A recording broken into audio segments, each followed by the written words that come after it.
All right, guys, go to WVON.com. We want you to take a little survey for us. Who is your mobile provider? It's that simple. Help WVON do business with the major mobile phone companies. All you have to do is take our poll. It's real simple. It's only going to take about a minute, guys. We'll think what we have, like 3 or 4 questions for you to fill out, but you got to go and do it for us. WVON.com. Click on the Who's Your Mobile Provider banner, and we'll set it up for you like that. You're helping us out big time. Also, I'm giving away tickets to Ravinia tomorrow night's concert. Tony Bennett is in the house. You got to listen for a Tony Bennett song. How many of you guys know a Tony Bennett song when you hear it? That's going to be the challenge, I guess. But anyway, when we play it, call in number 4 and 5. You'll get a pair of tickets to go see Tony Bennett. How about that?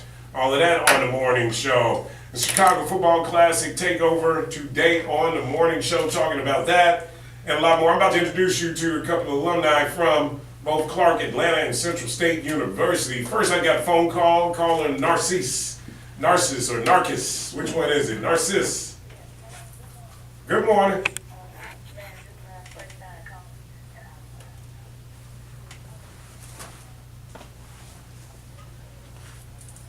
Mm-hmm.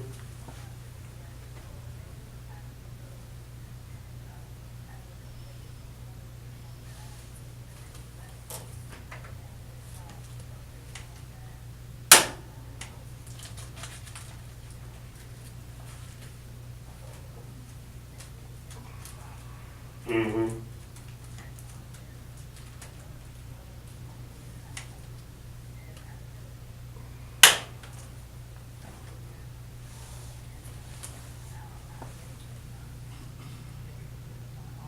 I know that's right. Uh-huh.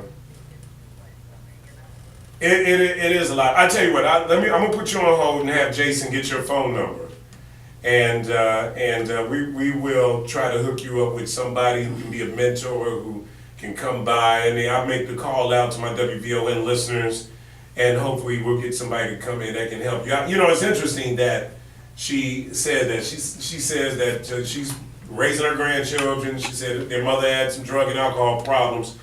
You know, Simone Biles, who won all around gymnast gold medal last night in the Olympics. I hope you guys were watching. I hope you guys know her story. It's an incredible story. Her grandparents are raising her. Her mother had same problem, drugs and alcohol problems. You guys hear the story? So this girl, she is considered the greatest Olympian of all time, just based on what she has done before she made it to the Olympics. Last night she won the all-around gold medal, and she is considered great. Her mother had drug and alcohol problems. Her grandparents have basically raised her. And for this, that is a story. If that is not number one, an Olympic champion story, but a American success story, I don't know what is. This is an absolutely incredible story. Then last night you had Simone Biles. What, you got a clip? Go ahead, you can play it. If you got it, go ahead and hit it.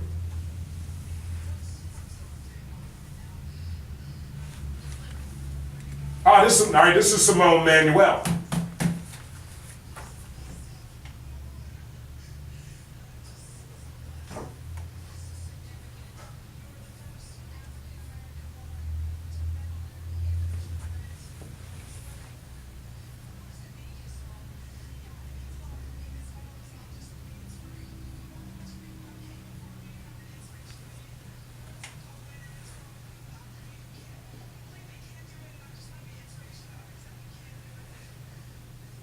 She was so emotional. Now, that was Simone Manuel last night, and she was the first, as you heard her say, the first African-American female to ever medal individually in swimming. And she was not even considered to medal last night. I mean, they were looking at the Australian girl. They were totally saying, this is the favorite. Simone Manuel came out of nowhere and got that gold medal last night. And you could see how overwhelmed with emotion she was last night as well. And then she paid tribute to some of the African American swimmers that came before her, and understand the power in this moment that she was in the middle of last night. Overwhelmed with emotion, though, man. It's hard watching these Olympics, man, and watching these young people cry like that without you shedding a tear yourself. And that's why, as you listen to the grandmother talk about raising her grandkids, that's why this football game is so important, because they get an opportunity to come and see some of the role models that are here in this city. And what we would like to do on behalf of Chicago Football Class is make sure that our grandkids have an opportunity to go to this game. So that is the number one reason as to why we do this game, is because these kids do need to see positive role models, people that are in our community. Absolutely, and they do exist. All right, so I got two guests in the studio. I'm gonna have you guys introduce yourselves because I forgot your names already. From Central State University. Carl Smith, the president of the Central State University Chicago Alumni Chapter. There you go. And from Clark, Atlanta.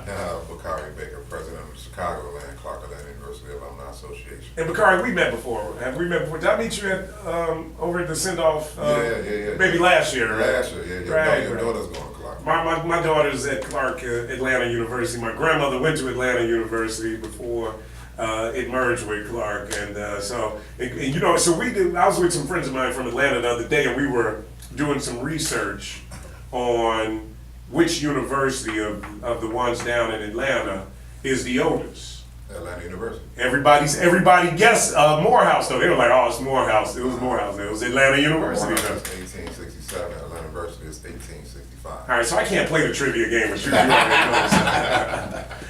That's right, though. Man, people were surprised at that because they were like, "No, it's got to be Morehouse." Yeah, and it was the Atlanta University. The Atlanta University, right? I got my grandmother's degree, man, sitting there at home, no question about it. What does this game mean to you guys, man? And I'll start with you. So this is an opportunity for us to bring the CAU experience up to Chicago, the HBCU experience. So when I went to college, I actually started at UIC and I transferred to Clark Atlanta. UIC didn't give me what I need. I grew up watching the Cosby Show,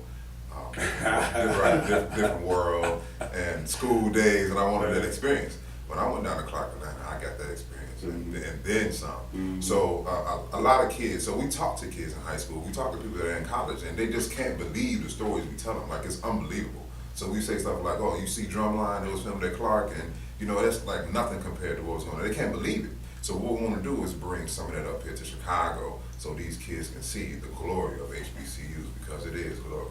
Is it a challenge making that connection though? Because you think about, Chicago, obviously Chicago Public Schools is a massive institution. You got a lot of schools out.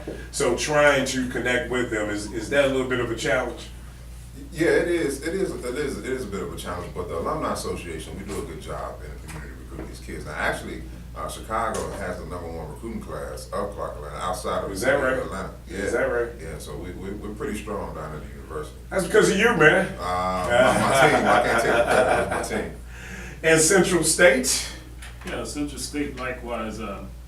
We are the largest city that sends students to Central State out of Chicago, out of Ohio. And the thing about it, with the tuition there at Central State, we have gotten a grant where the first year they would be charged out of state fees, and the second year they would be considered in-state students, so they would drop their educational costs down considerably. Is that right? And as the university, because Central State, you guys have played in a couple of the games here, man. The university, are they excited about coming to Chicago every year, the team, everybody bringing them to Chicago, the band, everybody comes. I know it's a big opportunity, and to get everybody to come to Chicago, is it something that they look forward to? We look forward to it every time we're invited, and it's like coming home. It's a home game for us, and we just enjoy coming here to Chicago and just taking over the city. And in terms of education, reaching out, I asked you the same question I asked Bakari there, trying to get these kids focused on education, reaching, look at Chicago Public Schools and I look at the challenges that are already out there confronting some of the kids.